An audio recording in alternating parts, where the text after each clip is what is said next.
Greetings, ladies and gentlemen. I am the one and only David of David's Davids, and today I'd like to talk to you about something that changed humanity forever. The year is 1999, 26 years ago, and soon this thing would burst onto the scene, changing humanity as we know it. What am I talking about? Well, I am, of course, talking about me. No, I'm just kidding. I'm talking about Apples to Apples. This game was created in 1999 and proved an effective way to turn Mad Libs into a playable party game for children. Combining a judge's adjective card with a contestant's noun card, the judge could select whatever noun they felt best fit the adjective card that they had available, causing mild chuckles to echo throughout the room as people decided what ludicrous combinations of adjective and noun they could come up with. 12 years of blissful Apples to Apples gameplay transpired, and all was right with the world. But there was a problem.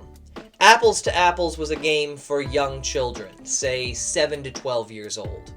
Where was the game for edgy teenagers, say 13 to 17 years old? We needed that game. Well, in 2011, 8 former high school students decided to create that game.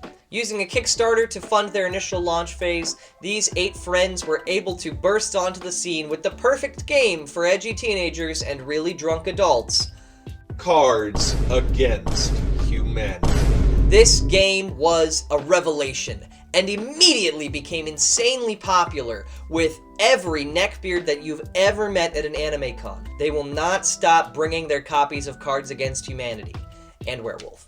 Sorry, Werewolf. I don't mean to be throwing strays your way. I actually like Werewolf. I'm sorry, Werewolf. It's just the way it is, man. That's just how it is. If you've ever been to an anime con, you get it.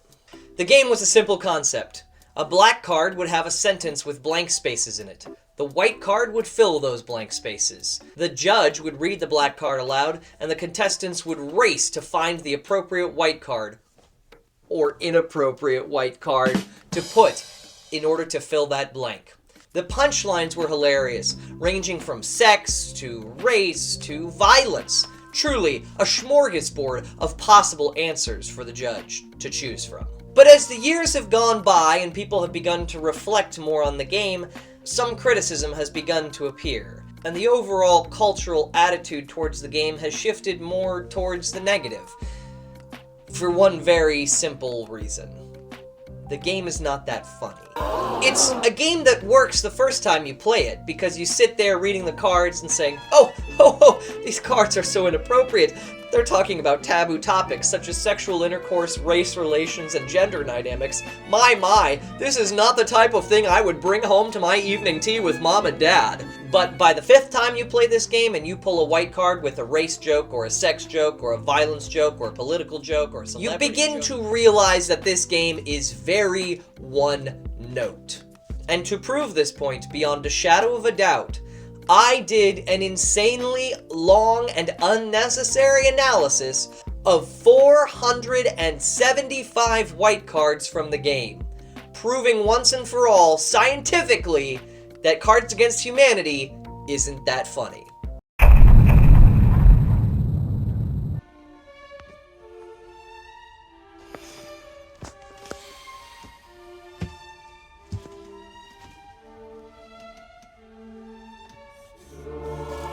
Yes.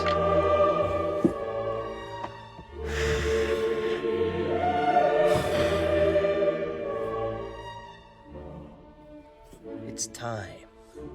So I ended up with 9 total categories. We had sex, gross, minority, violence, drugs, brands, swear words, celebrities, and none of the above.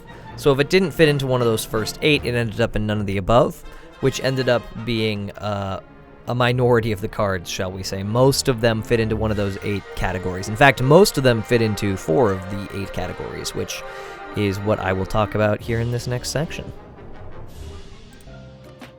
There were only 89 out of the 475 cards that did not fit into one of those 8 categories. I'll give you a quick breakdown of each of the other 8 categories, starting from the one with the least cards and going to the one with the most.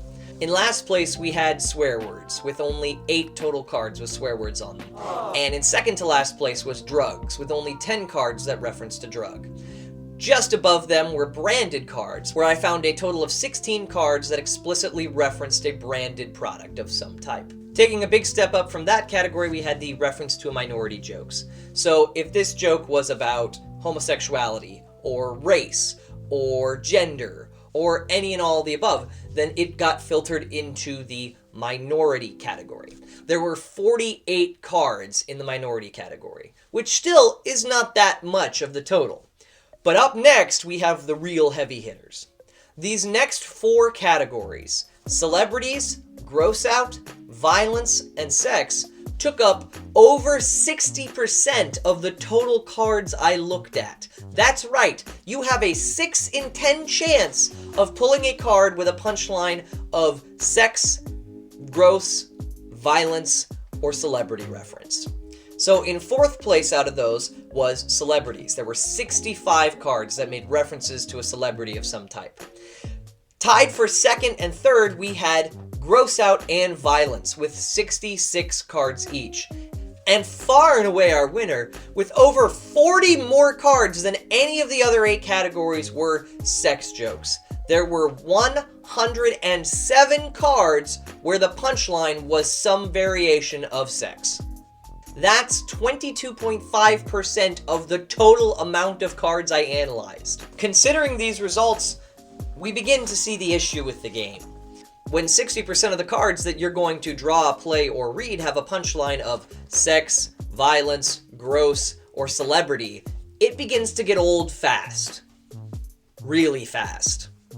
Add to the fact that a lot of these black cards fall into the same category, and you begin to see why it just isn't that funny when you read racism, kid tested, mother approved, or getting really high is a slippery slope that leads to $5 footlongs.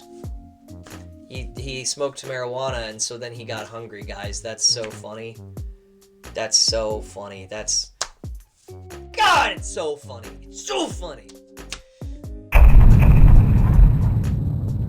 So we have Apples to Apples for 8 to 12-year-olds. It's called Apples to Apples. We have Apples to Apples for 13 to 17-year-olds. It's called Cards Against Humanity.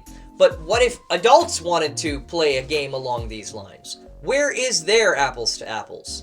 Well, to their credit, Cards Against Humanity has continued to add expansions, and some of those expansions might be pretty funny. A lot of those expansions are over 2,000 cards, so I ain't reading all that. Probably the best version for adults that currently exists on the market is Jackbox TV's Quiplash, where a prompt shows up and contestants have to choose an answer that they create themselves by typing it up in the moment. However, even that doesn't go as far as I'd like. I think in an ideal world, the judge would create the sentence, and then all the contestants would create the fill-in-the-blank answers. This would allow friend groups to reference in-jokes or things that had happened earlier in their hangout session, and this could also be an easy way to introduce new cards. If every answer could be saved to a database, then you would have the choice between using custom cards or using some of the answers that you've had in the past and recycling old jokes that you've made with your friends and family members. Now, that would be pretty cool. I think someone should make that. Heck, maybe I'll make that. But I'm kind of lazy, so I probably won't make that. But if somebody wants to make that, make sure to give me all the money you make off it because it was my idea. Anyway, that's all I had to say for today, folks. I hope you enjoyed my totally scientific, objective, and necessary analysis of Cards Against Humanity, proving once and for all that the game is not that funny. Until next time, I am the one and only David of David's, signing off.